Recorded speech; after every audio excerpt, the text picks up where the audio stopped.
Salut à tous les cracks du football anglais, vous êtes sur All-in-PL et aujourd'hui c'est mes pronos du vendredi sur les matchs de cette 11e journée de Premier League. On va parler de 3 matchs qui m'intéressent énormément, Tottenham-Manchester United, Arsenal face à Sunderland et bien sûr le choc du week-end, Manchester City qui réceptionne Liverpool. Ouais, gros match à entendre. Intro et c'est parti.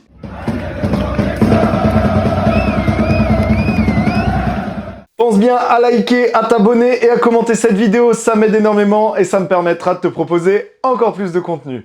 Premier match de cette 11e journée, Tottenham-Manchester United, deux équipes qui sont actuellement milieu de tableau, ils sont ex-aequo au niveau des points, 17 chacun, Tottenham à la 6e, Manchester United à la 8e, donc il n'y a qu'une seule place, enfin que deux places qui séparent ces deux-là, avec Chelsea qui s'est interposé. Deux équipes qui sont sur des dynamiques, on va dire différentes, parce qu'on est sur 2 défaites d'affilée en Première Ligue pour Tottenham, l'une face à Newcastle en déplacement, et l'une avec la réception de Chelsea la semaine dernière. Un Chelsea qui avait surnagé sur ce match-là, et un Tottenham surtout inexistant. Et de l'autre côté, on a un Manchester United qui est sur 4 matchs sans défaite. Je précise bien sans défaite parce qu'il y a eu 3 victoires d'affilée qui étaient très convaincantes face à Sunderland, face à Liverpool, face à une 3e équipe que j'ai oublié, peut-être Brighton ou quelque chose comme ça. Brighton, exactement. Et la semaine dernière, ils ont fait un match nul dans tous les sens du terme face à Nottingham Forest, un match où on pouvait attendre un United vainqueur, un United qui était clairement favori et qui, début de deuxième mi-temps, s'est fait surprendre sur 2 buts d'affilée qui sont arrivés en l'espace de 5 minutes. Donc voilà, un United qui ne doute pas, je pense, qui est quand même sur des bases plutôt positives, qui a quand même battu Liverpool, qui était un match très attendu, même si c'était pas le Liverpool de cette semaine-là, mais le Liverpool encore malade d'il y a 2-3 semaines. C'est voilà, un United qui est quand même sur une bonne dynamique, qui a eu la semaine pour se reposer, à la différence de Tottenham qui a perdu face à Copenhague, je crois. Actuellement, vraiment... Non, qui a gagné face à Copenhague, pardon. Donc, ouais, vraiment un Manchester United qui a déjà plus de repos, qui a plus de sûreté dans le jeu sur les dernières semaines, ou en tout cas qui montre un beaucoup plus beau visage que Tottenham, et un Tottenham en plein doute, voilà, qui commence à dégringoler au classement, qui était 3e, qui se retrouve actuellement 6e, qui a perdu donc face à 2 concurrents directs, que ce soit Newcastle ou Chelsea, même si Newcastle c'est un peu plus dur cette saison, ça reste une équipe normalement qui joue les 6 premières places de Première Ligue. Donc voilà, 2 grosses défaites, notamment la grosse réception de Chelsea, et c'est à nouveau une réception, c'est à nouveau au Tottenham Hotspur Stadium. Que dire?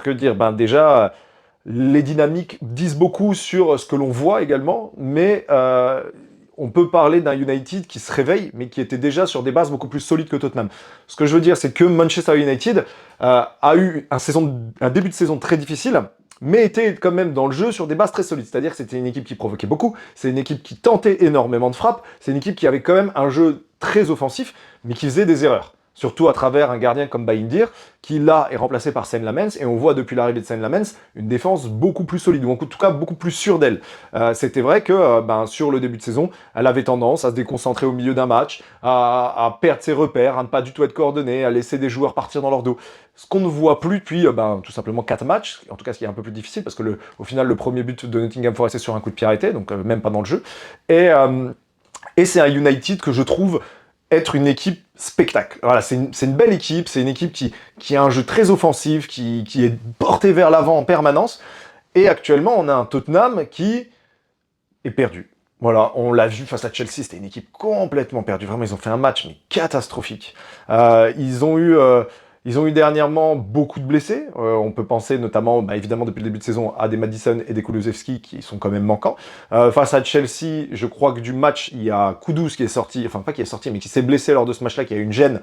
Je crois qu'il a confirmé au niveau de la presse qu'il jouerait normalement le match face à United. Donc c'est plutôt une bonne nouvelle pour Tottenham. Mais on voit qu'offensivement c'est difficile, que Kolo Muani ne trouve pas ses marques, que Richarlison, voilà, toujours, comme toutes les saisons, ces grands moments de flottement où il est capable de ne pas enchaîner de buts pendant 7, 8, 10 matchs quasiment à chaque saison, et il est en plein dedans. On a un Solanke qui devrait peut-être revenir, mais après sa longue absence, je pense pas qu'il va être titulaire sur ce match-là, donc soit c'est Richarlison, soit c'est Kolo Muani. Dans les deux cas actuellement, c'est pas des attaquants qui ont convaincu. On a un Xavi Simons qui a encore un petit peu du mal à à être impactant dans le jeu. Voilà, évidemment, c'est un joueur de ballon, il est très beau à voir jouer, il arrive à faire des décalages, mais dans le dernier tiers, dans les moments vraiment qui comptent, les moments clutch, il a tendance à être un petit peu invisible. À côté de ça, on a un Kudus qui est toujours aussi bon, même si c'est un petit peu plus dur là depuis 2-3 matchs. Ça reste quand même ce joueur qui tente énormément, qui provoque, qui je crois, le plus gros dribbleur actuellement des 5 championnats. 32 dribbles réussis. Et on a un Pape Matar Sarr qui a pris un peu la place que Madison aurait dû prendre. On a également au milieu de terrain Bentancur Palhinha. Palhinha qui fait un très bon début de saison. Lui, c'est actuellement des valeurs sûres de Tottenham. Bentancur, c'est un petit peu plus difficile. Romero sort d'une blessure. Il s'était blessé, donc ces derniers matchs, là, il est de retour. Donc à voir ce que ça va donner. Là, j'ai trouvé que face à Tottenham, face à Chelsea, pardon, il n'avait pas eu un bon rythme. Et leur joueur un petit peu vedette actuellement, qui est quand même Van de Ven. 6 buts sur ce début de saison. Autant que Gyökeres, ça fait mal. Mais ouais, un Van de Ven en feu, donc qui est un petit peu ce joueur éclair qu'ils ont actuellement. On a vu le but qu'il a mis là cette semaine, incroyable, il a traversé tout le terrain, il l'a mis tout seul. Et un Vicario qui est quand même solide. Donc Tottenham peut compter, je pense, sur ces valeurs sûres que sont des Vicario, que sont des Kudus, que sont des Van de Ven. Même un Pedro Porro, un Romero, ça reste quand même des valeurs sûres, même si c'est un petit peu plus difficile pour en ce moment. Mais on est quand même sur une équipe, dans sa globalité, dans le doute. À la différence d'un United qui a commencé à trouver, qui avait du mal sur ce début de saison avec ses nouvelles recrues, notamment ses nouvelles recrues offensives, que ce soit Mbeumo, Cunha, Sesko, et qui commencent à tous réussir à jouer ensemble, à avoir créé des automatismes. Avoir un Bruno Fernandes comme lance de rampement qui peut envoyer des ballons distillés à droite à gauche sur des joueurs de profondeur comme Mbeumo, comme Cunha, qui reste quand même un joueur évidemment très technique, très à l'aise, balle au pied, mais qui n'a pas de difficulté non plus à proposer dans la profondeur. Et ça commence à marcher. En plus, on a un Casemiro qui retrouve ses standards du Real Madrid. Voilà, depuis qu'il a United, c'est compliqué, mais là, actuellement, il est très bon. Sur les 4 derniers matchs, il a été l'un des joueurs les plus impactants de United. Il a mis, je crois, 2 buts et une passe décisive, donc quand même impliqué dans le dernier tiers. On a la défense solide. Vraiment, depuis l'arrivée de Sen-Lamens, on voit une différence. C'est-à-dire que la charnière, ce fameux 3-4-2-1 qui commence vraiment à vraiment fonctionner, et surtout cette charnière centrale, que ce soit Yoro, que ce soit De Ligt ou que ce soit Luke Shaw, les trois sont très bons et se sentent surtout en confiance vis-à-vis de ce qui se passe derrière, de leur gardien de but, qui les rassure énormément, qui fait de belles parades, qui assure balle au pied, voilà, on sent que cette défense a trouvé leur système de jeu, ou en tout cas a trouvé leur modèle psychologique pour continuer à avancer, pour continuer à progresser. Donc c'est une équipe qui montre beaucoup de belles choses. Franchement, je suis très confiant envers United. En plus, vraiment, Mbeumo, actuellement, il marche sur l'eau, même depuis le début de la saison. Il est sur ses standards de la saison passée. Cunha qui marque ses premiers buts, donc qui commence à engranger de la confiance. Et Sesko aussi a marqué quelques buts et même est impliqué sur quasiment toutes les actions décisives de United. Donc on peut dire que United, actuellement, est sur une meilleure lancée, sur une meilleure tendance que Tottenham. Et c'est totalement ce que je pense. Ça a beau être une réception au Tottenham Hotspur Stadium, je vois un United favori sur ce match-là. Donc j'imagine bien un score pas très très large non plus. Ces deux équipes qui, je pense, se craignent un petit peu parce que déjà, elles jouent les mêmes places. Là, c'est les places européennes que les deux jouent. Donc c'est des adversaires directs. On connaît un petit peu la Première Ligue pour être des matchs notamment où on se jauge un petit peu au début, où on va pas rentrer de front et on va plutôt essayer de conserver le ballon, de trouver des petites poches, des espaces. Ça va être un jeu assez posé, je pense, au début du match, mais qui va évidemment se décanter au fur et à mesure. Je vois quand même des buts des deux côtés, les deux défenses, même si, comme j'ai dit, United commence à retrouver des bons repères et tout, ils ont quand même tendance à encaisser pas mal. Donc je les vois quand même encaisser un but, et je vois bien un petit soit doublé de Mbeumo, soit un but de Mbeumo et de Sesko. Voilà, les deux joueurs les plus offensifs de cette équipe, et notamment avec un Mbeumo que je vois difficilement ne pas marquer sur ce match-là. Donc, moi, je pense un 2-1, c'est un score qui me paraît très logique donc pour United. Et ouais, je vois clairement une victoire des Red Devils. Je pense qu'il y a... En tout cas, je l'espère, il y a peu de doute que ce soit l'inverse. On est quand même sur un Tottenham sur les dernières saisons qui a dominé clairement United. Je crois que sur les 6 derniers matchs, c'est 5 victoires de Tottenham et un nul, et 3 victoires de Tottenham à domicile sur les 3 derniers matchs. C'était 3 réceptions de la part de Tottenham, et c'était 3 victoires. Donc on pourrait penser que Tottenham est meilleur, en tout cas dans la concurrence avec United, dans ce match.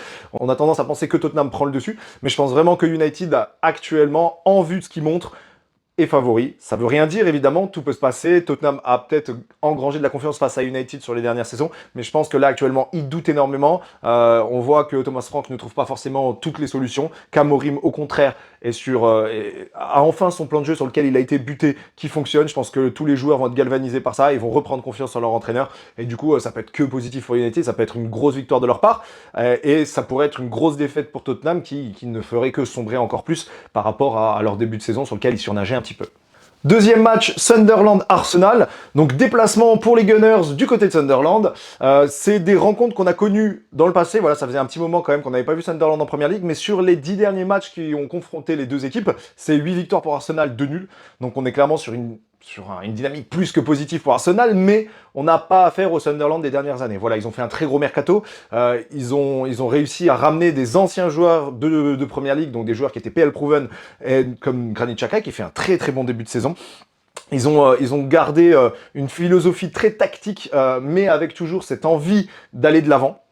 C'est vraiment une équipe que je trouve offensive dans son jeu, même face au gros, qui a vraiment pas peur de se découvrir et de monter, parce que derrière, il y a des joueurs vraiment de qualité. Leur défenseur central, que ce soit Mukiele, que ce soit Balen, les deux défenseurs sont vraiment très très bons et je les trouve vraiment sur un très haut standard sur ce début de saison. Et surtout leur gardien Robin Ruff qui lui assure, franchement niveau parade, je crois qu'il a quelque chose comme 6 parades importantes de moyenne par match. Donc on est vraiment sur un gardien ultra efficace et qui a rassuré tout le monde. Franchement actuellement, on le voit, les équipes qui réussissent le mieux en Première Ligue, c'est des équipes qui ont des gardiens solides. La défense cette année, c'est hyper important. On est sur une équipe qui a concédé seulement que 8 buts depuis ce début de saison, alors qu'ils ont déjà affronté quelques gros, notamment Chelsea il y a de ça 2 semaines.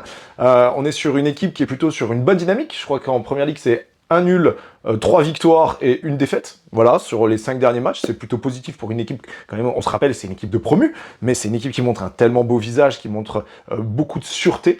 Mais en face, voilà, c'est Arsenal, actuel leader de Première Ligue, qui n'a plus qu'à confirmer un petit peu la dynamique actuelle. Voilà, c'est 10 matchs, 10 victoires. Je crois que c'est 8 matchs, 0 but encaissé, voire 0 tir cadré, enfin, si, 1, mais qui n'est pas vraiment un tir, pour ceux qui l'ont vu. Voilà, on est sur un Arsenal défensivement imprenable. Voilà, c'est la meilleure défense du monde, là, il n'y a juste pas de doute. À côté de ça, le gros problème d'Arsenal, c'est les qualités offensives. Oui, ça marque beaucoup, mais ça marque beaucoup sur coup de pied arrêté. Au final, Guillaume Quérès en Première Ligue, c'est que 4 buts, si je dis pas de bêtises. Je crois que c'est ça. Hein. C'est 4 buts en Première Ligue et 2 buts en Champions League face à Atlético. Ça doit être ça. Donc, on est sur une équipe qui, offensivement, doit se montrer plus impactant. Mais ça reste une équipe qui a une grosse maîtrise du jeu. Voilà, défensivement, ça passe pas. Le milieu de terrain est solide, que ce soit des Rice, des Zubimendi, des Eze qui est un petit peu en dessous des deux autres, mais c'est des joueurs qui voilà, sont autant des joueurs à vocation offensive que défensif. Ils ont une capacité de repli excellente, ça se redéplie très très vite du côté d'Arsenal, ça redescend très vite, et c'est ça qui est hyper important et impressionnant, c'est que dès que l'équipe adverse a une phase offensive, même s'il y a 2 défenseurs d'Arsenal au moment de la contre-attaque, au final, arrivé dans la surface, il y en aura 5-6. Et ça, c'est vraiment ce qui fait la force d'Arsenal cette saison. Et je les vois mal descendre de leur standard, surtout en voyant le choc qu'il va y avoir juste après et la possibilité d'augmenter le gap avec ces 2 concurrents directs que sont Liverpool, Manchester City. Donc c'est un match à absolument gagner pour les Gunners pour conforter leur avance et savoir que soit les 2 concurrents vont perdre des points grâce à un match nul, soit l'un d'eux va être complètement exclu de cette course au titre due à une défaite. Voilà, ça va être un match très important. Mais là, en parlant d'Arsenal, c'est voilà, un match à absolument gagner. C'est un match que je les vois difficilement perdre, même si on est sur un très beau Sunderland.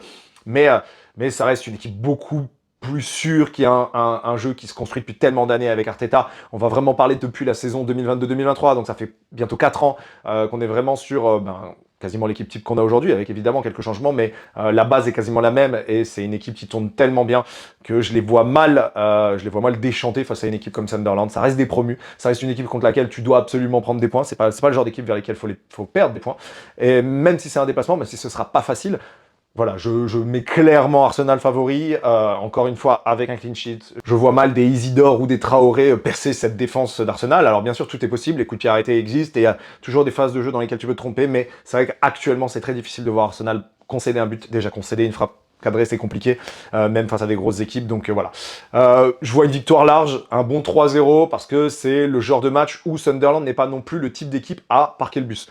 C'est quand même une équipe qui a tendance à presser haut, ou en tout cas à avoir un bloc haut, et du coup ça va créer des espaces. Et c'est ce qu'Arsenal aime beaucoup, c'est pour ça que la quasi-totalité des équipes contre qui on les voit jouer cette année jouent en bloc bas, c'est parce que ça rend le match difficile, mais on voit qu'avec le nombre de corners, le nombre de coups francs qui sont marqués, et la capacité sur coup de pied arrêté à débloquer les matchs, Forcément, les équipes, au bout d'un moment, ne vont plus jouer que bloc bas et attendre, parce que ça va être un gros risque. Donc forcément, ils vont devoir remonter un petit peu leur bloc, et c'est ce que Sunderland a tendance à faire, et ce qu'on a pu voir sur leur dernier match. Donc voilà, je vois une victoire quand même nette de la part d'Arsenal, et continuer à augmenter le gap avec l'une des deux équipes suivantes dont on va parler.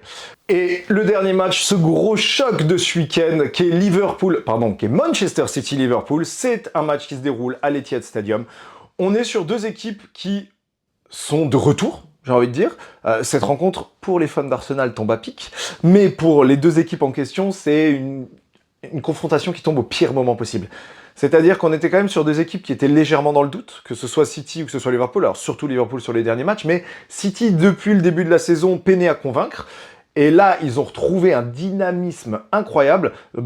Depuis leur défaite face à Aston Villa, voilà, la défaite face à Aston Villa, on pouvait dire qu'avant ça, l'équipe était quand même grandement dans le top du classement grâce à un Haaland ultra performant. Même si évidemment, des Foden jouait très bien, Cherki était blessé, donc il a fallu qu'il revienne. Reinders, finalement, peine à convaincre. Voilà, on a un Doku qui est très bon, on a un Bernardo Silva qui est plutôt bon, on a des ailiers, O'Reilly excellent, Nunes finalement qui en tant que latéral droit plutôt convainc, même si offensivement il n'est pas aussi pertinent, défensivement je le trouve plutôt solide. C'est pas forcément son placement, on le sait, mais il prend en tout cas son rôle très à cœur et il le fait de la meilleure des manières. On est sur un City qui a battu dernièrement Bournemouth quand même, qui était à ce moment-là deuxième de Première Ligue, faut quand même se rappeler, et qui les ont dominés très clairement, qui ont explosé le Borussia Dortmund cette semaine en Champions League. Et franchement, c'était un match impressionnant. City a complètement dominé la partie. Alors, certes, le score de 4-1 est difficile pour Dortmund, mais on était sur un Foden exceptionnel sur ce match-là, sur un Haaland toujours aussi efficace, et sur une entrée de Cherki qui a été pertinente et qui a réussi à marquer également un but. On est sur actuellement des offensifs du côté de City qui nagent sur l'eau. Voilà, Haaland, Cherki, Foden, ça joue super bien. Doku dans le dribble, il est toujours aussi intéressant. Que dire ? C'est une équipe redoutable. Offensivement, on sait que ça va être difficile. Mais défensivement, c'est un peu le doute. On a vu notamment la grosse bévue de Donnarumma face à Bournemouth. Je crois que c'était face à Bournemouth qui loupe complètement sa sortie. Voilà, toujours les mêmes problèmes. Hein. On connaît Donnarumma sur sa ligne, c'est sûrement l'un des meilleurs gardiens du monde. Mais dans le jeu aérien et le jeu de pied, c'est compliqué. Donc ça, c'est quelque chose sur lequel il faut jouer. Actuellement, Diaz, je le trouve pas incroyable. Gvardiol, c'est en demi-teinte. Je sais pas trop quoi en penser actuellement de Gvardiol. Je trouve qu'on n'a pas le Gvardiol des saisons passées, ni même de la saison dernière. Je trouve que la saison dernière, c'est sûrement l'un des meilleurs joueurs de City dans leur, dans leur saison catastrophique. Cette saison, je le trouve un peu en retrait. Il s'était blessé un petit peu début de saison, je crois. Et depuis qu'il est de retour, je le trouve pas particulièrement pertinent. Il va peut-être me donner totalement tort sur le prochain match. Mais on est quand même sur un City qui, sur les 2-3 derniers matchs, s'est grandement rassuré, a montré toutes les capacités et toute l'envergure de sa palette offensive. C'est impressionnant. Et toujours un Haaland qui rend cette équipe encore plus forte. Et de l'autre côté, on a un Liverpool qui a grandement douté, qui a enchaîné 6 défaites en 7 matchs, mais qui, sur les 2 derniers matchs, c'est vraiment rassuré. Voilà, on avait un City qui avait perdu face à Aston Villa, et là on a un Liverpool qui a battu Aston Villa, et de la plus belle des manières, même si c'était pas un Aston Villa que j'ai trouvé aussi bon que sur les matchs précédents. Et surtout cette semaine, ils ont battu en dominant très clairement le Real Madrid. Sans un Courtois, ça ne serait pas fini sur un 1-0, mais sur un 4-0 facile. Et donc on a un Liverpool qui, je pense, a repris de la confiance. On a un Wirtz qui a fait un super match, même si il n'a pas été au top dans le dernier tiers. Il a eu une débauche d'énergie et il a repris, on ressent, il a repris goût à jouer. On a eu un Salah qui a été très bon. On a eu un Van Dijk qui a été très bon également. Offensivement, Ekitike a été excellent sur ce match-là. Gakpo un petit peu en dessous, malheureusement. Szoboszlai, il nage sur le haut, mais ça, depuis le début de la saison, c'est sûrement l'un de leurs meilleurs joueurs. Gravenberch a été très bon également. Et McAllister, l'unique buteur de ce match-là, a fait un match sensationnel. Bradley également, à prendre en compte, parce que Bradley, je le critique beaucoup depuis le début de la saison, parce qu'il ne fait pas un bon début de saison. Et là, il a fait un excellent match en Champions League. De l'autre côté, Robertson à la place de Kerkez, c'est ce qu'il fallait faire. Voilà. On repart sur un petit peu les bases de la saison passée. C'est quasiment le 11 de la saison passée, excepté Ekitike en pointe et Mamardashvili dû à la blessure d'Alisson. Mais sinon, on est sur un 11 le même que la saison dernière, et ça marche. Donc, est-ce que grâce à ça, Liverpool va garder ce momentum actuel? Je vois pas en tout cas Slot changer son 11. Je pense que le 11 qui a joué face au Real Madrid sera le même qui va jouer face à Manchester City. De toute façon, c'est deux trop grosses affiches pour eux pour ne pas jouer avec leur meilleur 11. Et actuellement, c'est leur meilleur 11. Je pense que Kerkez, ça va commencer sur le banc. Frimpong, de toute façon, est toujours blessé. On a un Isaac qui est également blessé, mais même s'il pouvait rentrer, actuellement, il ne montre pas suffisamment de bonnes choses. Et on est sur deux équipes qui reviennent, et vraiment qui sont sur une super bonne lancée. Du coup, ils se rencontrent vraiment au pire moment, parce que forcément, l'une des deux équipes va chuter. Actuellement, City a 6 points de retard sur Arsenal, et Liverpool en a 7. Donc le gap peut être creusé avec l'une des deux équipes. Si l'une des deux équipes perd, très clairement, la course au titre est quasiment finie. Évidemment, on n'est qu'en novembre, tout peut encore arriver, plein de choses peuvent changer, mais là, actuellement, le gap serait beaucoup trop grand. 9 ou 10 points de retard, c'est énorme. Donc aucune des deux équipes, pour continuer dans ce championnat, ne peut perdre ce match-là. Pourtant, forcément, l'un des deux va perdre des points, ou les deux. Un nul, ce serait pas bon non plus pour les deux équipes, parce que le nul augmenterait le gap d'Arsenal de 2 points, donc ça ferait 8 points pour City, 9 points pour Liverpool. Ce serait également énorme, et ce serait compliqué à aller chercher. Arsenal peut que être gagnant dans ce match-là, parce que de toute façon, l'un des deux concurrents va perdre, ou en tout cas va perdre des points. Mais je préférerais personnellement que ce soit City, parce que City, je les trouve beaucoup plus effrayants. Voilà, on a un Pep Guardiola qui a retrouvé ses préceptes, qui a réussi à réenclencher quelque chose dans le mental de ses joueurs, et on les sent en confiance et fort. Et on connaît City, et on sait leur capacité qu'ils ont à faire des sans fautes, c'est-à-dire à gagner un match, et quand ils ont ce déclic, quand ils ont gagné ce match-là, souvent ils font des mauvais débuts de saison, et quand ils ont gagné ce match-là, ils sont capables de t'enchaîner 10, 15 victoires d'affilée. Et c'est ce qui me fait peur avec City, et c'est que je sais qu'ils en sont capables. Et je sais que si City gagne, ils vont tellement engranger de confiance après la victoire face à Aston Villa, après la victoire face à Dortmund, après la victoire face à Bournemouth, et surtout avec la manière avec laquelle ils ont gagné, c'est-à-dire vraiment un jeu d'une qualité. Foden, il a été trop fort. Et Foden qui retrouve son niveau de jeu, ça fait peur. Cherki qui redevient, enfin, qui depuis le retour de ses blessures est vraiment bon, ça fait peur. Plaisir, non, c'est pas mon cas. Mais ça doit faire plaisir aux Citizens. Et en plus, ils ont une super bonne connexion avec Haaland. Donc je vois, en plus c'est une réception, c'est à l'Etihad, je vois clairement City favori sur ce match-là. Personnellement, j'espère un nul. Moi, c'est ce qui m'arrangerait le plus. Ou alors une victoire de Liverpool que je trouve beaucoup plus instable. Honnêtement, si Liverpool gagne, je pense qu'Arsenal reste très nettement favori, parce que Liverpool reste instable et a encore du mal, et va devoir intégrer ces nouveaux joueurs. Quoi qu'il arrive, ils vont pas pouvoir continuer toute la saison avec leur 11 type de la saison passée.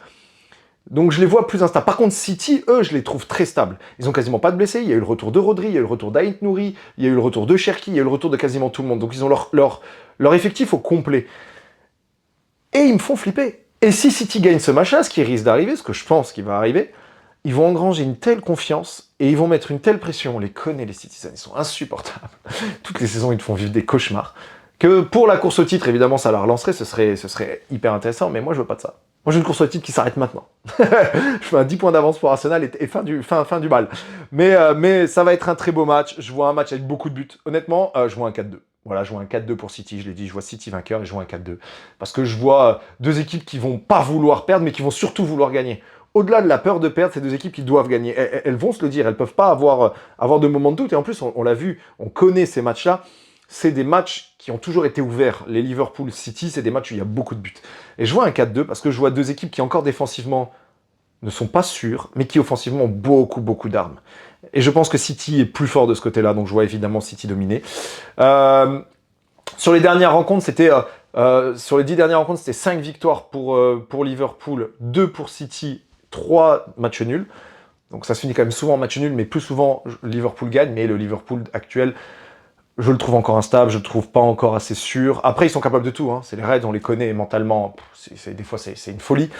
Mais je vois quand même un City favori sur ce match-là, et ouais, un bon 4-2, je pense que ce sera un super score, ce sera un super match à voir. Et moi, je croise les doigts pour un match nul, un 2-2, un 3-3, un 1-1, même un 0-0 dégueulasse, je crois. En tout cas, j'espère que ces pronos vous auront plu, que ces matchs de ce week-end seront exceptionnels, on les débriefera ensemble, on en parlera. Sur ce, je vous souhaite à tous un très bon début de week-end, une très bonne semaine de PL, et salut mes cracks.